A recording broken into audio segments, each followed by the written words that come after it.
નમસ્કાર, હું પ્રવીણ. રાજ્યમાં તમે કપાસની હરાજીમાં કરદો શબ્દ સાંભળ્યો હશે. કરદાનો કરદો નીકળી ગયો, ઘણા લોકો હજુ જેલમાં છે. પણ કચરાનો પણ શું કરદો થાય? આ સવાલ એટલા માટે ઉઠે છે કેમ કે કચરાના કરદાનો આક્ષેપ અને મુદ્દો ઉઠ્યો છે જૂનાગઢ મહાનગરપાલિકામાં. એ જૂનાગઢમાં કે જ્યાં દબાણોથી લઈને વોકડાથી દબાણોથી લઈને સીએમ પણ અનેક વખત ટકોર કરી ચૂક્યા છે કે અધિકારીઓ પદાધિકારીઓ તાલ મિલાવીને કામ કરે, જેથી જૂનાગઢની જનતા છે એ વિકાસના કામોમાં હેરાન ન થાય. હવે વાત કચરાની આવી. કચરો દૈનિક દરેક શહેરમાંથી જેટલો નીકળે છે એ રીતે મહાનગરપાલિકા જે જૂનાગઢ છે એમાં પણ જે કોર્પોરેશનનો આંકડો છે કે આટલો કચરો નીકળે છે અને કચરો જેટલો નીકળે છે એના કરતાં વધારે કચરાનું ટેન્ડર થઈ ગયું અને એ પણ રાતોરાત થઈ ગયું. આક્ષેપ એમ પણ છે કે ટેન્ડર વગર વર્ક ઓર્ડર અપાઈ ગયો. આજે કચરાની સાઇટ છે, રોજે રોજ જે ઘન કચરો એકત્ર થાય છે એ રીતે ટેન્ડર બહાર પાડીને એજન્સીઓ કચરો સાફ કરે છે.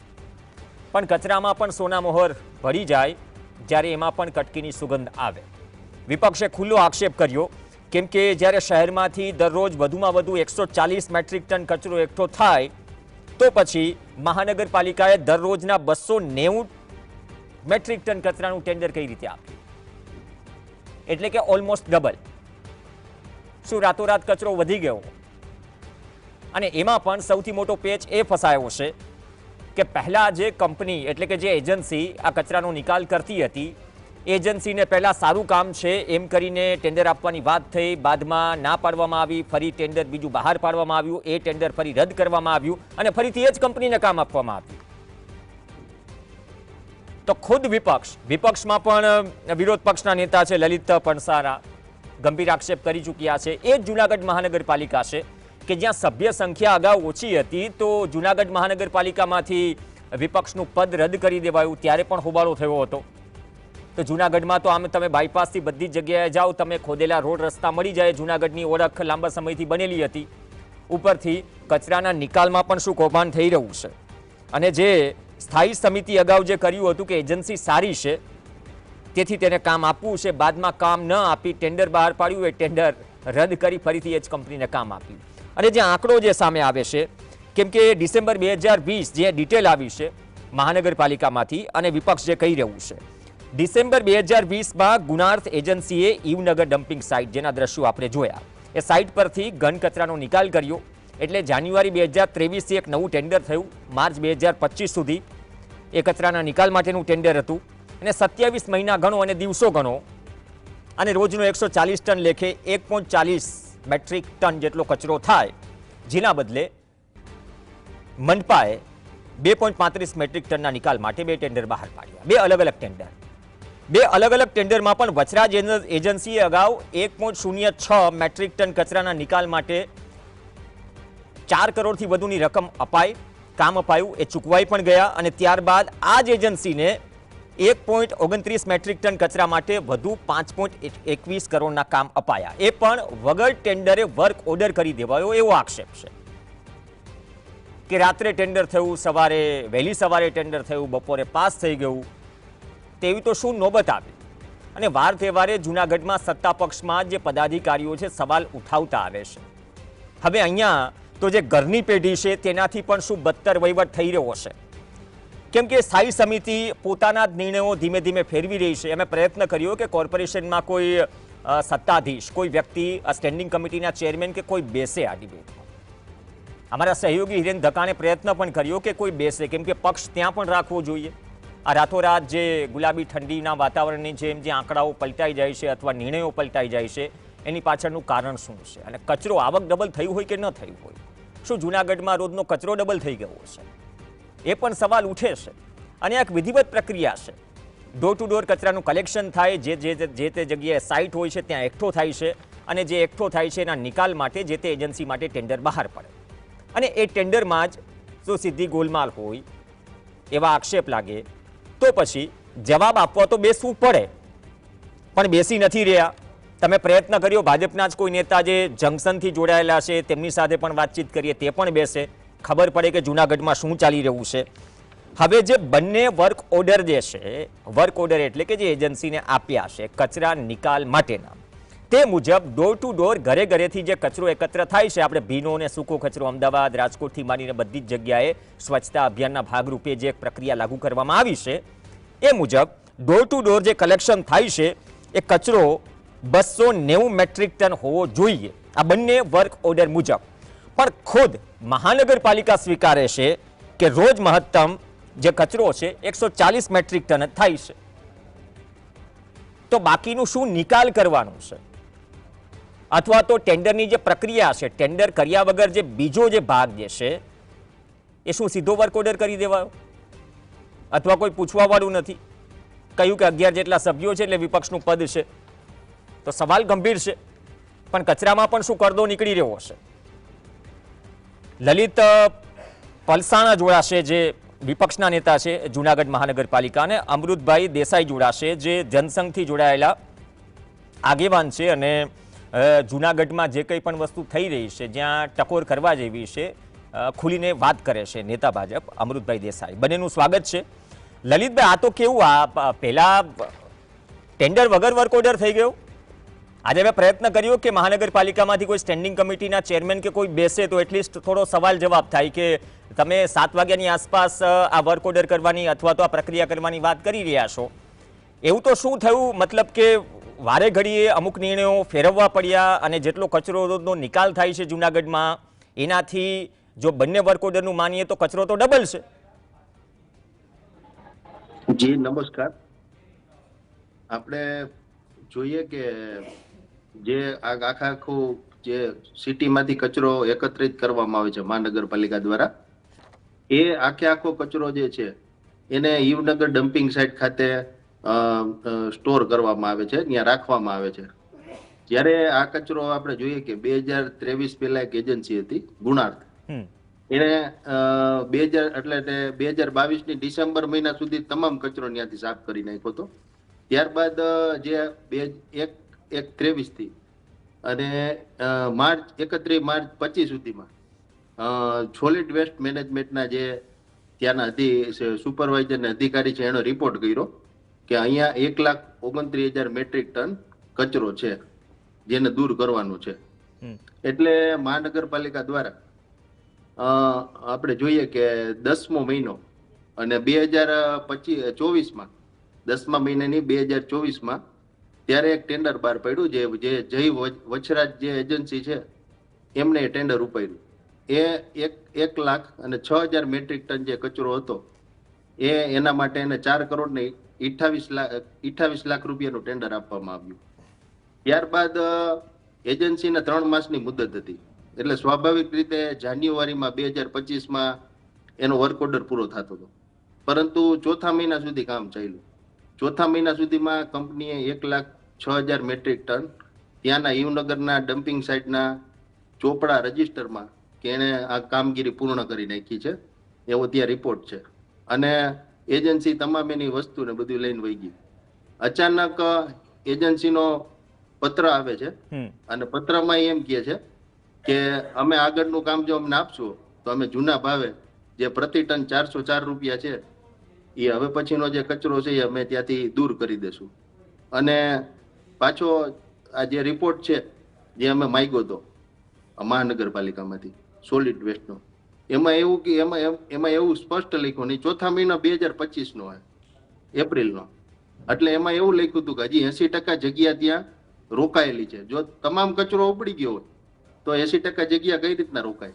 અને બીજું આપણે જોઈએ કે 1,29,000 મેટ્રિક ટન હજી ત્યાં કચરો પડ્યો છે. એવું એને રિપોર્ટમાં સ્પષ્ટ કીધું કે 1/1/23 થી 31 માર્ચ 25 સુધીમાં ત્યાં એટલો કચરો પડ્યો છે. ત્યારે એ રિપોર્ટને આધારે તાત્કાલિક આની જે માગણી હતી જય વછરાજની, એની ઉપર અધિકારી તાત્કાલિક ટેન્ડર બહાર પાડે છે, દરખાસ્ત મૂકે છે સ્ટેન્ડિંગમાં કે ભાઈ આને વધારો આપી દો તો જૂના ભાવે કરવા તૈયાર છે. તાત્કાલિક 6ઠા મહિનામાં 6 એટલે જૂન 2025માં એની ઉપર સ્ટેન્ડિંગ કમિટી ઠરાવ કરે છે કે ભાઈ આ એજન્સીને આપણે કામ આપી દઈએ અને એને વર્ક ઓર્ડર આપે છે.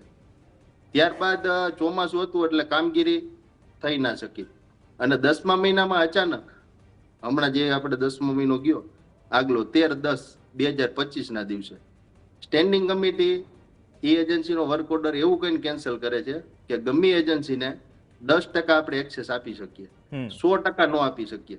એટલે અગાઉ એજન્સીને 4 કરોડ અને 28 લાખનો ઓર્ડર આપ્યો હતો અને હવે 1,29,000 મેટ્રિક ટન પ્રમાણે આપણે જોઈએ તો 5 કરોડ ને 21 લાખનું કામ થતું હતું. એટલે આપણે જોઈએ કે 115% એક્સેસ થાય. અચ્છા, તો આટલું બધું 100% નું આપી શકાય તો 115% પાછું સ્ટેન્ડિંગ કમિટી 21 તારીખે આજે કર્યું હતો જે ઠરાવ રદ કર્યો હતો એને ફરી પાછો 21/11/25 એને રાતોરાત મજૂરી આપી દે છે. એટલે રાતોરાત કઈ રીતે આપી શકે? મજબૂરી શું? તમે એક્સેસની તો વાત કરી, 100 થી વધી ગયું, રાતોરાત જે રદ થયો તો પાછો મંજૂર થઈ ગયો, એટલે એનું કારણ શું એ જ જાણવું છે. કેમ કે આ સ્ટોરી ગ્રાફિક્સના માધ્યમથી તો ચાલી જ રહી છે, તમે જે આક્ષેપ કર્યા છે, જે આંકડા છે રોજે રોજના, એની પાછળનું કારણ શું, જવાબ શું મળ્યો? કારણ મોટામાં મોટું એ છે કે છેલ્લા 6 મહિના છે આપણે ત્યારે આ બોડી નવી આવી છે. અચ્છા. અને જે સ્ટેન્ડિંગ કમિટી છે એમાં આ નહીં, આની પહેલાના અનેક ટેન્ડર જે અમે વારંવાર રજૂઆત કમિશનરને કરી હતી કે સ્ટેન્ડિંગ કમિટી દ્વારા એના સમય મર્યાદા એક્સેસ કરી દેવામાં આવે છે, અથવા અધિકારી દ્વારા એવું વાતાવરણ ઊભું કરવામાં આવે છે કે જો આને એજન્સીને એક્સેસ નહીં આપવામાં આવે તો આ જે એક વસ્તુ છે ને પરિણામ જનતાને તકલીફ પડશે. દાખલા તરીકે કચરાનું અત્યારે કલેક્શનનું ટેન્ડર છે તો એ ટેન્ડર એન્ડ ટાઈમે એ કરતા નથી, પરંતુ એન્ડ ટાઈમે એની દરખાસ્ત મૂકે છે કારણ મુદત વધારો નહીં કરીએ તો ગામમાંથી કચરો ભેગો નહીં થાય. અને આપણે જોઈએ કે જાન્યુઆરી 25માં એજન્સીનું ટેન્ડર પૂરું થતું હતું, એની પહેલા કેમ ટેન્ડર ન કર્યું? અચ્છા, 10 મહિના શું કામ જવા દે? જે આપણે સરકારની જીપીસીબીની તમામની ગાઈડલાઇન્સ છે કે આ બાબતે ગંભીરતા રાખવી, કારણ કે કચરો જો ડમ્પિંગ સાઈડે પડ્યો હોય તો એને હિસાબે વાયરસથી માંડીને તમામ આજુબાજુના વિસ્તારોમાં ભયંકર હાલત થાય. કારણ કે કચરો આપણે જોઈએ કે રોજનો 112 મેટ્રિક ટન ત્યાં કચરો આવે છે રોજનો, કમિશનરશ્રીના કહેવા પ્રમાણે. તો નહીં, તો મને એ નથી સમજાતું. 1 મિનિટ, તમે જે 1.40 મેટ્રિક ટનની વાત થઈ રહી છે, બંને ટેન્ડરમાં તો 290 ની આસપાસ છે, તો આ ડબલ કઈ રીતે થઈ ગયો કચરો? એ જ નથી સમજાતું. એટલે એ છે જગ્યા ઉપર કે નિકાલ થયો, અગાઉ નિકાલ થયો, એ પ્રમાણે શું કોઈ સત્તાધીશો કેબિનમાંથી બહાર આવીને ઇન્સ્પેક્શન કરવા ગયા છે? આમાં આખી વસ્તુ એવી છે કે જે સત્તાધીશો અત્યારે બેઠા છે એને કોઈને આ બાબતની કઈ ખબર નથી, એમને બેઠા થાળે ઠરાવ કરી નાખ્યા છે. કારણ કે 1,29,000 મેટ્રિક ટન એ કચરો 23 થી 25 ના માર્ચ સુધીનો છે. તો આ કંપનીએ 1,06,000 મેટ્રિક ટન ત્યાંથી કચરો ઉપાડી લીધો છે, તો પાછો 1,29 કઈ રીતના ત્યાં થયો? અચ્છા, મતલબ કે ઉપાડ્યો જ નથી, તમે એમ કહો છો? ઉપાડ્યો જ નથી. હા, મૂળ વાત એ છે એવું થયું હોય કે એમના મેના બિલ બનાવી નાખવામાં આવ્યો. અચ્છા, તકલીફ ત્યાં છે ને, જો આ સામાન્ય લોકોને સમજવા માટે કે જો કદાચ ઉપડી જ ગયો છે કચરો અને જે આક્ષેપ કરે છે કે બિલ બનાવી નાખ્યા છે, તો પછી ઉપડી ગયો છે તો પડ્યો કઈ રીતે કચરો છે? અને જેટલું રોજનું કચરો ભેગો થાય છે એના કરતાં જો ડબલ આંકડો આવે તો જુનાગઢ વાસીઓ પણ થોડા આશ્ચર્યમાં મુકાઈ જાય કે ડબલ કચરો રાતોરાત કેમ થઈ ગયો. અમૃતભાઈ દેસાઈ આપણી સાથે છે. અમૃતભાઈ, અવાજ પહોંચી રહ્યો છે? હા અમૃતભાઈ, આ ચાલી શું રહેવું છે? પહેલા તો ઓકડા પરના દબાણોથી માંડીને જે વિકાસના કામોમાં જે પ્રજાને જે મોડું થાય એના કારણે જે હાલાકી હતી, ઘણી બધી જુનાગઢની સ્ટોરીઝ જોઈ, પણ આ વગર ટેન્ડરે વર્ક ઓર્ડર અને ઉપરથી કચરો ડબલ થઈ ગયો, આની પાછળનું કારણ શું છે? કેમ કે આજે કોઈ કોર્પોરેશનમાંથી પણ કોઈ વ્યક્તિ ડિબેટમાં બેસવા તૈયાર ન થયા. ખરેખર જવાબદેહી છે, બેસવું જોઈએ. એમની જવાબદારી છે, બેસવું જોઈએ. પણ જો મૂળ વાત કરીએ તો આખી વાત એવી છે કે ભૂતકાળમાં 5 વર્ષનું જે શાસન હતું એ શાસનમાં સ્ટેન્ડિંગ કમિટી નહીં પણ સેટિંગ કમિટી હતી, અને એ સેટિંગ કમિટીએ જે કંઈ સેટિંગ કર્યા હતા એને કારણે હજી આ નવા લોકો કે જે હજુ ટૂંકમાં એમને આવડત નથી અથવા તો એમણે ઊંડાણથી એમાં ધ્યાન નથી આપ્યું, એ લોકો એમાં ફસાતા ગયા છે. બીજી વાત એ છે કે આખી પ્રક્રિયા મેં જાણી, અને ભાઈ વિપક્ષના નેતાશ્રીએ જે વાત કરી એ પ્રમાણે જોતા મને એમ લાગે છે કે આ બધી પ્રક્રિયામાં અધિકારીની જવાબદારી હોવી જોઈએ કે અધિકારીએ સમયસર ટેન્ડરિંગ કરવા જોઈએ, કારણ કે નેશનલ ગ્રાઉન્ડ ટ્રિબ્યુનલની જે ગાઈડલાઈન છે અધિકારીને ખ્યાલ હોય. સ્વાભાવિક છે કે નવા પદાધિકારીઓને ખ્યાલ પણ ન હોય, પણ જ્યારે આ પ્રક્રિયા એમણે કરવાની હતી એ નથી કરી અને પછી દોષનો ટોપલો આ નવા લોકો ઉપર ઢોળી દેવામાં આવે છે. એટલે હું તો બહુ સ્પષ્ટપણે કહું છું, અગાઉ પણ કીધું છે કે ગત 5 વર્ષમાં ભયંકર જે ભ્રષ્ટાચાર થયો એનો ભોગ આ લોકો બની રહ્યા છે. પણ હજુ પણ 8-9 મહિના થયા, હજુ એમની આંખ ખુલતી નથી. સરકારે આપેલી ગાડીઓમાં ફર્યા કરે છે, આનંદ કરે છે, મોજ કરે છે. પ્રજાની ચિંતા હજી નવા લોકો પણ નથી કરતા. એટલે ઉપર બેઠેલા ભારતીય જનતા પાર્ટીના પદાધિકારીઓ કે એમણે પણ જુનાગઢમાં ધ્યાન નથી આપવું. મુખ્યમંત્રી વારંવાર ટકોર કરે, આટલી હદે એમને અહીંયા બોલવું પડે, અને છતાં સચિવો હોય કે રાજ્ય કક્ષાના અધિકારીઓ હોય કે કોર્પોરેશનના અધિકારીઓ હોય, એમનો પેટનું પાણી ન હાલે ત્યારે એમ થાય કે ખરેખર જુનાગઢ ન ધણિયાતું કરી નાખ્યું છે, ખરેખર જુનાગઢને ન ધણિયાતું કરી નાખ્યું. પણ આટલા બધા પાણીદાર નેતાઓ છે, તમે ભૂતકાળનું વાત કર્યું, ભૂતકાળનું સેટિંગ અત્યારે ભારે પડી રહ્યું છે વર્તમાન સમયમાં. ભારે તો કદાચ પ્રજાને પડી રહ્યું છે. આમાં તો એના ટેક્સના પૈસેથી આ ટેન્ડરો થાય છે ને ચૂકવાય છે. તો અગાઉ જે બધું થયું તો આ બધા પાણીદાર નેતાઓ ચૂપ હતા શું? અને હવે હજુ પણ શું ચૂપ છે? પાણીદાર નેતાઓ તો ખબર નહીં ક્યાં છે અત્યારે, એમનો ખ્યાલ નથી. પણ મૂળ વાત એ છે કે ગત 5 વર્ષના શાસનમાં જે કંઈ ભ્રષ્ટ શાસન થયું અને એને કારણે જે કંઈ સેટિંગ થયા એમાં એ પાણીદાર નેતાઓ ચૂપ થઈ ગયા. શું થયું ખબર નથી, પણ પ્રજા એટલી હદે પીસાઈ રહી છે. અત્યારે ડિસ્પોઝેબલ રોડ બની રહ્યા છે, એટલે કે સવારે રોડ બન્યો હોય સાંજે ન હોય. અત્યારે જે પ્રજાની હાલત છે તમે જો, કોઈ આયોજન ધંધડા વગરના કામ થઈ રહ્યા છે. વર્ષોથી એકની એક જે વાત ચાલે છે કે ભાઈ રોડ પહોળા કરવા, એક જે વાત છે એમાં પણ કોઈ ધ્યાન નથી આપતા. જે વિષય કોર્પોરેશનના અધિકારીઓનો છે એને અધિકારીઓ છટકીને પદાધિકારીઓ પર ગાડીઓ નાખી અને નીકળી જાય છે.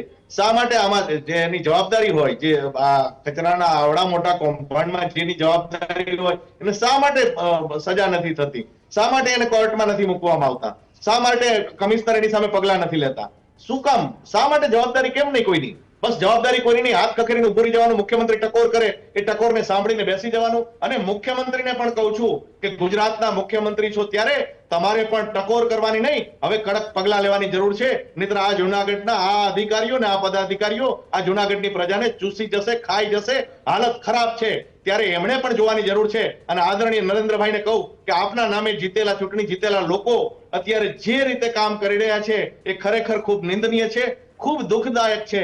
આવી પરિસ્થિતિ જે નિર્માણ થઈ છે ને એના માટે હવે કોઈ જાગવાની જરૂર છે. ઓકે, સાંસદ, ધારાસભ્ય, પૂર્વ મેયર, પૂર્વ સ્ટેન્ડિંગ, આ બધા જ છે. પણ જ્યારે વાત દરેક કોર્પોરેશનમાં કે ઘણી વખત પ્રજાના કામોમાં આવે ને કે સરકારી અધિકારીઓ ને પદાધિકારીઓ કોર્પોરેશનના કે નગરપાલિકાના કાં તો તાલમેલ ન હોય તો ખેંચતાણ હોય. અહીંયા તાલમેલ નથી કે પછી બધું જ ઘીના ઠામમાં ઘી છે પણ બારે પાણીના ફાફા છે? અહીંયા વધારે પડતો તાલમેલ છે. અચ્છા, એટલું કહી શકું કે વધારે પડતો તાલમેલ છે. જે તાલમેલ હોવો જોઈએ કામ બાબતમાં, એને બદલે સેટિંગમાં વધારે પડતો તાલમેલ છે. અહીંના અધિકારીઓ ફર્સ્ટ ક્લાસ રીતે સમજાવી દે કે તમને આ પ્રમાણે આટલો ફાયદો થશે, એ જ જોવામાં આવે છે. અહીંયા પ્રજાની કોઈને ચિંતા નથી, પ્રજાની કોઈને પડી નથી.